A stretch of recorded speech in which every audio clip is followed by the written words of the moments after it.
Hey, if you like this content, hit that subscribe button and join us.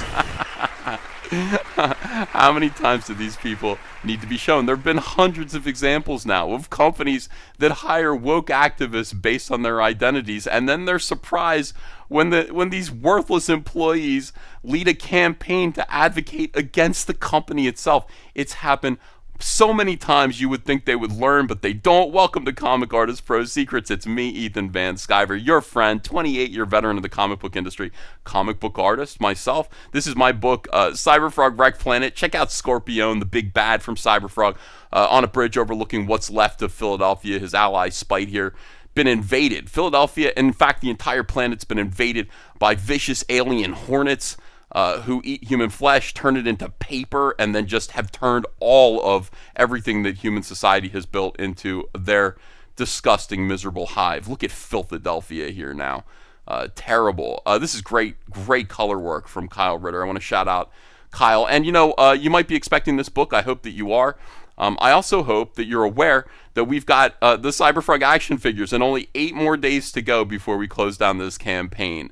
Probably if you're a Cyberfrog fan and you've read Blood Honey, you've already pre-ordered this. But if you haven't, order a comic book and then back these action figures. Even if you just like action figures, Cyberfrog is top of the line, and we did this without him. We didn't have to hire woke activists. We didn't virtue signal to anyone. We just said we're going to be who we're going to be, and we're going to use social media and crowdfunding in order to make our dreams come true. And we have, look at Heather Swain, one of the most beautiful female action figure sculpts I've ever seen.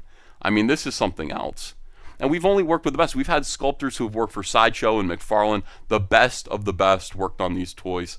And that is why they're as good as they are. So make sure that you pre-order your set of toys.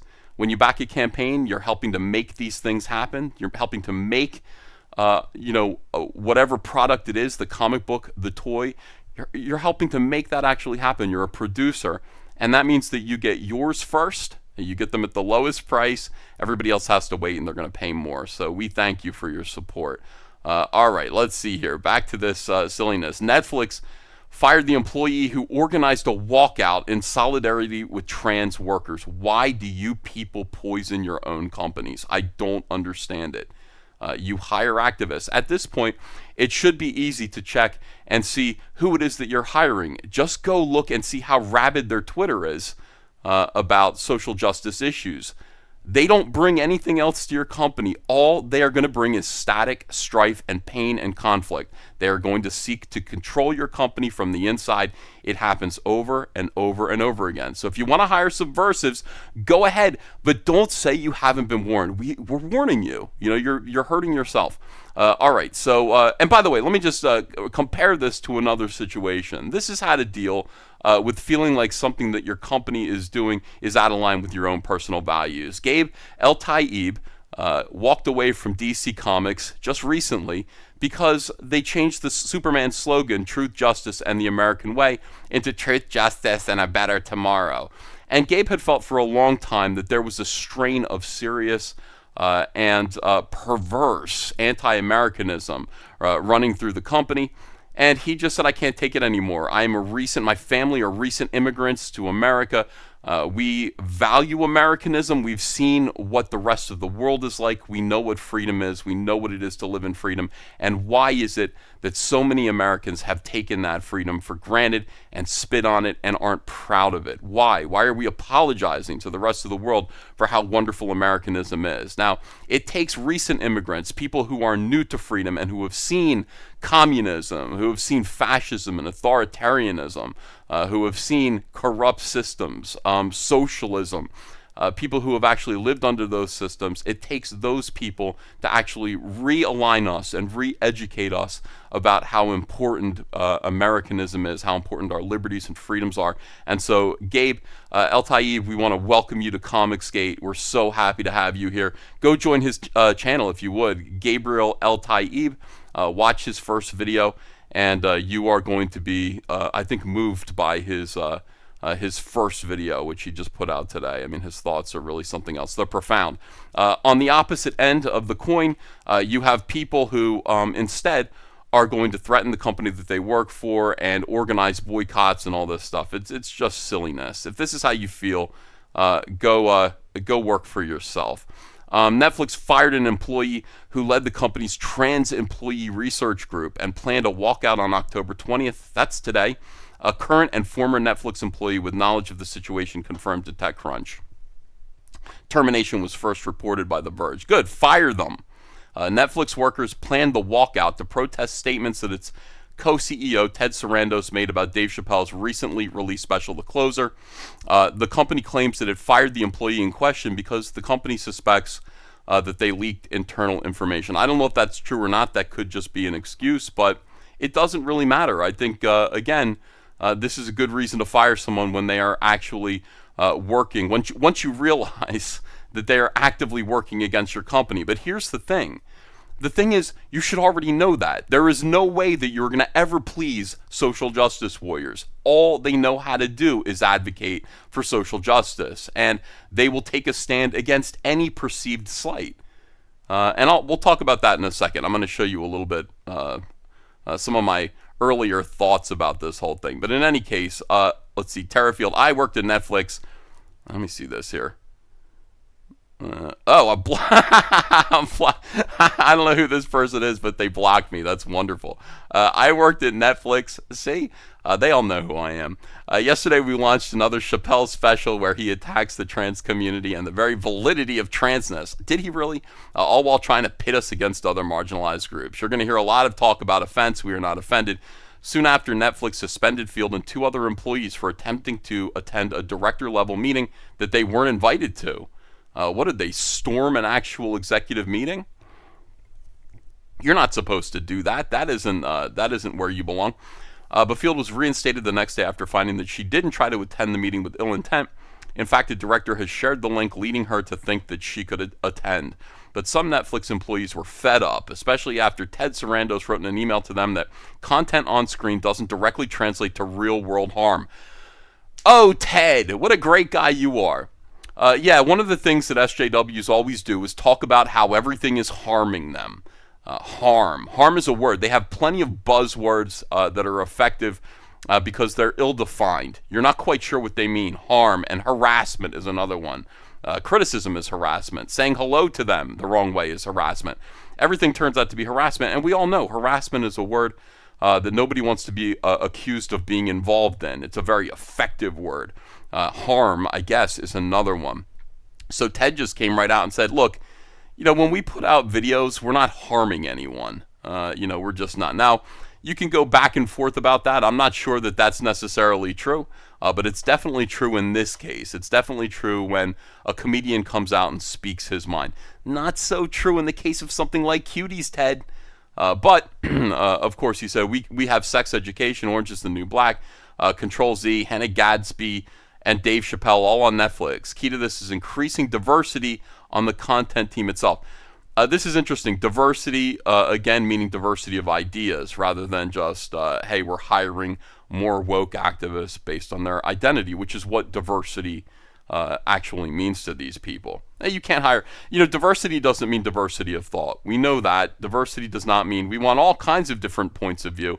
Not to social justice activists. Diversity only means we need more people with different skin color who all believe the same thing that we believe and who will also be activists along our side. So they will actually help us join this protest against your company once you hire them and pay them and, pay their health care. They're going to try to take your company down from the inside. Anyway, a lesbian comedian celebrated for her Emmy-winning Netflix special, Nanette. I didn't see that. Imagine that. I didn't watch that. Hannah Gadsby spoke out against Sarandos' attempt to paint her as a figurehead for queer inclusivity at Netflix.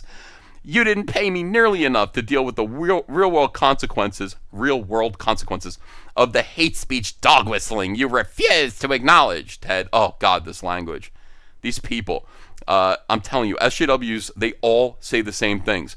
This could be any SJW activist. They all use the same phrases. Everything is super aggressive, super hostile, and just acidic in tone, like it's withering, like we're not going to have a conversation. You are evil. You are a piece of garbage, and I'm finally standing up to you. That's the tone of every interaction with an SJW. If you hand them coffee at Starbucks, you're going to get the same tone of voice. She says, F you and your amoral algorithm cult. Well, I mean, you don't have to work there. You don't have to have your special there. What can I tell you? Anyway, Ace of Spades has a great column.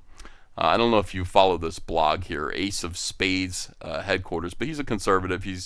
I think he watches my show because every now and then I'll hear from him and he'll respond to things that I've said on my live streams. This person was not fired for the walkout. They then were fired because they leaked highly confidential numbers about the viewership. By the way, thanks for using their pronouns, Ace. They, them. They, them. The viewership of the latest Dave Chappelle special. These are numbers Netflix almost never discloses unless they want to brag. The documents that them is suspected of leaking were leaked to suggest that no one really likes Dave Chappelle, so Netflix shouldn't be spending so much money on him. Okay, that's crazy. And then he responds, he actually brings up an old... By the way, this might be one of the best live streams I've ever done. I listened to it again maybe 2 years later, and if I do say so myself, I made myself chuckle a few times. I always forget what I'm talking about, but when I revisit my old videos, I like them. Ethan Van Sciver did a great podcast about what happens when you hire SJW political extremists in your company. So he actually extrapolates some of the main points from that broadcast, which was actually about Oni Press and Lion Forge. Oh my gosh, I have to do a video about Lion Forge comics putting what turned out to be something close to a gay sex how-to manual in a children's public school library. I mean, you're not going to believe this. I'll do another video today. I got a lot to say to you guys. I haven't made videos in a while. Here are some of the main points with my own elaborations included. Thanks, Ace. Number one, whatever your company used to be in the business of making, comic books, that is no longer your primary business. SJWs don't care about the widgets you're making. They take over your company and direct it to produce political extremist propaganda as its main product. That is going to be your new export. You are going to be producing trans propaganda. That is what these people would like, and it has to be pro, and it can't be a discussion. It's just propaganda. Your company will only be permitted to produce widgets to the extent that widget production helps fund your business's new primary mission of producing propaganda and repression. If your widget production interferes with the production of politically extremist propaganda, they will sabotage your widget output, which is what we're seeing right here. The widget in question, Dave Chappelle comedy specials, they're going to sabotage those. And they're going to continue to sabotage Netflix content until they get what they want. A lot of Comic Artist Pro Secrets wisdom coming through here. Number two, SJWs always seek to either curry favor with human resources and the diversity enforcement departments of a company, or better yet, they infest and take over these departments of a company. Usually they're put there because they know best. They know how to, we're here to just bring diversity to your company.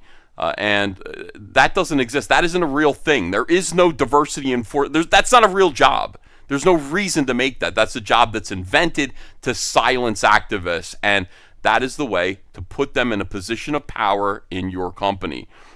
Companies allow this because they put most of their diversity hires into human resources and diversity enforcement, thinking that's the way to appease SJWs. That's where these largely unskilled, largely mentally ill incompetents can do the least harm, and that is 100% wrong. That's where they can do the most harm. That's where they want to be. If they were put in charge of any other department, any department charged with producing things of value, their toxicity and dysfunction would cause the company to fire them for their malignance. They actually subtract value. They don't add anything to your company. They take away from your company. They cause conflict. They cause static. They cause fighting. They cause lawsuits. And they cause walkouts. These corporations keep assigning them to the very departments where toxicity and dysfunction are rewarded. And these toxic, dysfunctional people are allowed to rise and exert authority over previously healthy and productive parts of the company. Number three, this is important. Why? Why are they in HR? SJW employees, in quotes, will ultimately invert the boss-employee relationship, making themselves the bosses who tell the on-paper CEO and president what they'll be doing now. And that is So very, very, very true. I remember having a conversation with Dan DiDio at DC Comics, who was never a social justice warrior, who was never really a leftist, and he was surrounded by other people at Warner Brothers, and he said to me, that is not who we are, Ethan. And he said it in this robotic way that sounded, I mean, it was like Invasion of the Body Snatchers, and he was quoting Barack Obama at me. And it was just very, very, very odd, and it was clear that he was taking his marching orders, and he was actually quoting dialogue that he was told to say. All right. They achieved this through socio-political blackmail and threats to destroy the company through a coordinated reputational damage operation. Okay, that's what happened to me. We see this all the time. The SJW extremists are increasingly brazen about asserting that they, not the CEO or president or shareholders, run Bartertown. All right, so note the Netflix is actually covering up the name of this particular fired SJW. The name should be made known so that other companies will know this particular person will attempt to harm your company unless them's political demands are met. But no, them will be protected so that they could go on to toxify the next company. And all of these weakling a-holes will continue hiring these people and letting them effectively declare themselves the management of the company. Thank you, Ace. Absolutely well said. Beautiful cheers. I am very proud of you. What a great, beautiful blog essay there. So that's what's happening here, except now we've got this guy, Ted Sarandos, who took control of the company, saw what happened, and I think put his foot down to some extent. But he may have declared war, as all of the other activists that Netflix has hired, all the other SJWs, will now see this as a call to arms. They are going to attack Ted Sarandos and bring him down. And Netflix deserves this. This is exactly what Netflix asked for when they hired SJWs. They've been told over and over again, nobody should hire any SJWs. They are absolutely worthless. They are actually a net negative to your company. If you hire them and you find yourself in this position, it's your own damn fault. Once again, as Joe Pesci said to Robert De Niro in Casino, you've been fucking warned. This is Comic Artist Pro Secrets. I am Ethan Van Sciver. Thank you so much for your continued support. Please subscribe to this channel. Hit like, share this video. That's how this channel grows. Comicsgate is awesome. Comicsgate is unstoppable. And Comicsgate is an awful lot of fun. I hope you join us and help us make some comics and enjoy some non-SJW comics along the way. Cheers, everyone. Hey, I got a P.O. box. Want to send me some mail? Send it to Ethan Van Sciver, P.O. Box 607, Marlton, New Jersey, 08053. And I'll probably open it up on the live stream. Thanks very much, everyone.